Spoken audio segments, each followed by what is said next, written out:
Welcome to the Sand-Sketched Archive, a channel providing an in-depth look at the lore of Legend Story Studios' trading card game, Flesh and Blood. Grab a cup of tea, sit back, and learn something new about the land of Rathe. Our first tale is of Dorinthea Ironsong, the attack-reaction happy warrior of Solana, and how she came to be chosen by the light, and the tragedy that befell her when her faith wavered. The song of a smith rings true, heard with every strike of steel on steel. Dorinthea Ironsong did not think she was destined to be a Knight of Sol. She spent her childhood working in the forge, learning the skills of her family's trade. The Ironsongs had been blacksmiths for generations, and she and her parents believed she would continue in their footsteps. Looking back, she would remember the heavy scent of smoke in the air, and no doubt the heat radiating at all times, as hot, surely hotter than the midday sun. She would be blackened with coal dust, her long golden hair tied up tightly to keep it from becoming caught, her hands, even at a young age, toughened by the sharp metal and rough edges of the finest forge in Solana.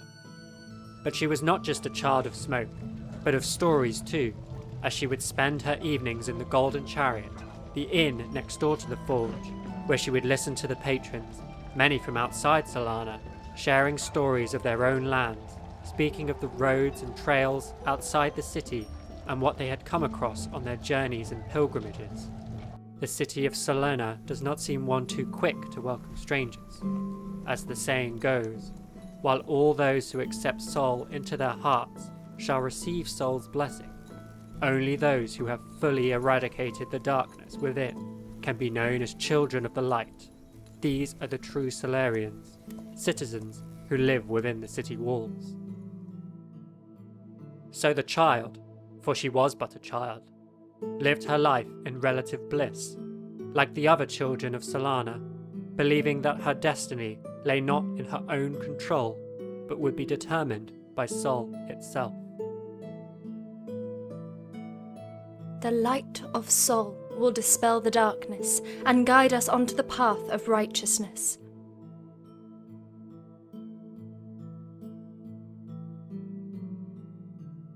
For this was the way in Solana. Your path was destined and laid out before you. At the age of 8, you would enter the awakening chamber in the Solarium, and the light of Sol would reveal your destiny. The room is filled with artifacts, representing the different paths. All trades and professions are represented, and when you enter, an item will glow with the light of Sol, showing the path your life would now take. Many families in Solana pass down their trades through the generations, honing their skills through Sol's divine guidance. Seemingly, there is a level of consistency to the choices Sol makes for the young children who enter the room. But this was not the case for Thea. When she entered the room, things did not go as planned.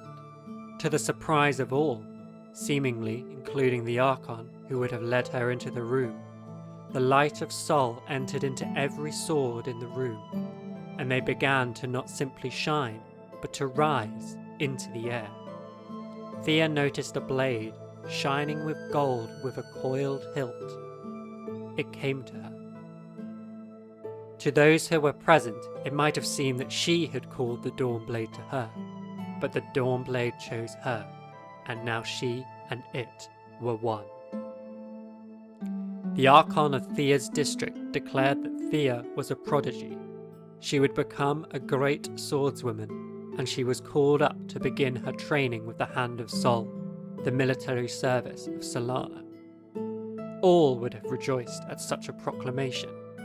The Golden Chariot likely erupted in cheer and toasts to the child that would become a testament to the power and omniscience of Sol.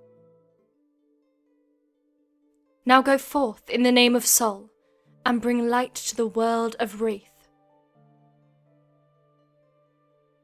Thea soon began training to become a soldier, practical classes on swordplay and technique, alongside scholarly classes from the scholars from the Light of Sol, the religious sect of the city.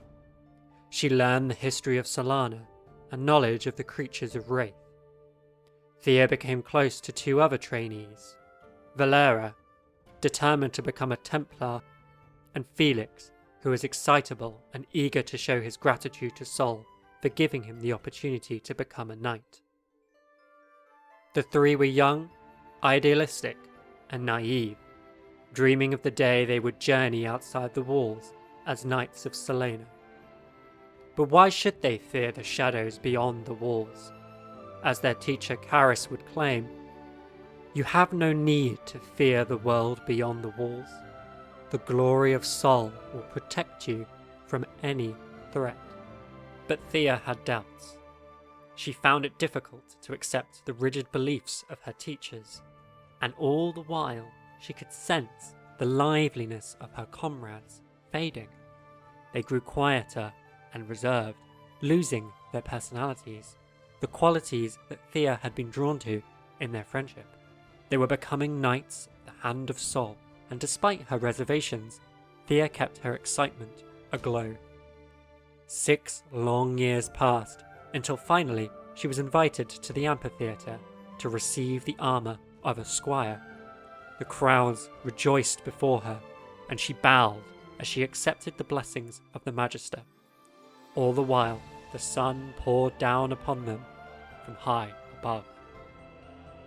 She was assigned to the same party as Valera, and they soon met with their Templar, a seasoned knight named Hala, who wore a mask of gold and silver. This Templar would lead them on their first journeys outside the walls as Knights of Sol. The Magister's voice filled the departure halls as the blessings of Sol washed over them. Their first excursions to the outside world were mundane, digging trenches, hunting wild animals, tracking down lost sheep. They were always accompanied by a senior scholar of the Light of Sol. His name was Marcus, and he would help heal the sick and injured, and extol Sol through speeches and deeds. Thea grew close to Hala, the Templar, asking her to spar any chance she got. Occasionally, Hala would agree. Thea wielded her Dawnblade nimbly and with great skill, but Hala was a fierce opponent, and Thea only managed to get past her shield on 3 occasions, each time filling her, and likely Hala too, with pride. Yet the mundane soon grew to be but a distant memory. Foul beasts were lurking in Rathe. Parties of knights were reported as massacred, villages wiped out. The jungles were to blame, where brutes lurked with their romping clubs. Something had to be done. The group was called to a forward camp. The savage lands were to be tamed, and the Hand of Sol would enter the jungle and gather the information they would need to fight against the beasts.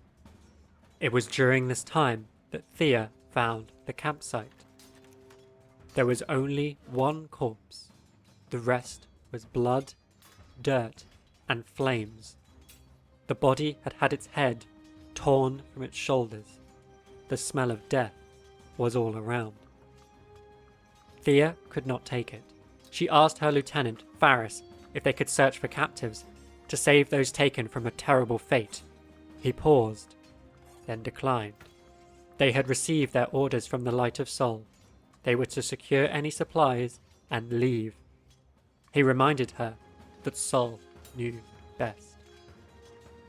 It was then that Thea, perhaps not realizing, believed that she knew better than Sol. She waited until sunset, perhaps hoping that the lowering of the sun would hide her axe from her protector, and went into the savage jungle. She had made a terrible mistake, and it would lead to her first true tragedy. She found the captives, after some time, surrounded by snoring brutes, their bodies likely still caked in the blood and guts of those that they had bludgeoned. Thea had brought weapons, swords that she handed to the captives, but they were weak. They could not fight. Then the sound came. The scrape of bark bone, the grunting of the foul creature behind her. And then, of course, the awakening roar of the brute. The pack erupted in noise, grabbing their weapons and turning on Thea. She wielded her Dawnblade, but before she could strike, a glint of quicksilver came through the trees. Halla, her Templar, and other knights had come for her. They charged at the brutes, and Thea joined them, putting them to the sword. Marcus was there too, his magic illuminating the clearing and blessing Halla's sword with a biting, bright light. Thea could have cried in joy. All would be saved. But then more bellows came. All around, more brutes cried out their awful shouts, and they emerged, too many of them, surrounding the party. They had to flee. Halla charged at the enemies to buy the knight's time. Thea went to grab the hand of a struggling captive, but Marcus grabbed her, pulling her away. Screams bounced through the trees, echoing into the night. Only 3 members of the party emerged into the campsite. Marcus and Thea holding Halla up to stop her from collapsing. They had found her later near death. 4 other knights had died. Thea went to her friend Valera. She went to her for friendship, but Valera met her only with coldness and a seething anger. Dorinthea had not trusted in Sol, and others had paid the price dearly. It was years before Dorinthea returned to the city. She was now 19 years old, still young, and had seen far too much death for a girl of her age. She went to the inn, the Golden Chariot, and spoke to the innkeeper, Minerva, with tales of the savage lands, of the pointlessness of her mission to save the captives, of the deaths of her fellow knights. Minerva comforted her, and smiled sadly at her words. "I know that you are only trying to do the right thing. That's what matters, Thea." But she could not accept the words. Minerva had been an outsider, not born in Solana. She did not understand Sol the way Dorinthea now did. She could not shift the feeling of guilt. She longed for redemption, for the burden of guilt to be lifted. Months would pass before her chance came. She answered the summons and looked up at the light of Sol reflecting off the golden mask of Halla, the Templar. And Halla spoke aloud. "Are you ready to prove yourself?"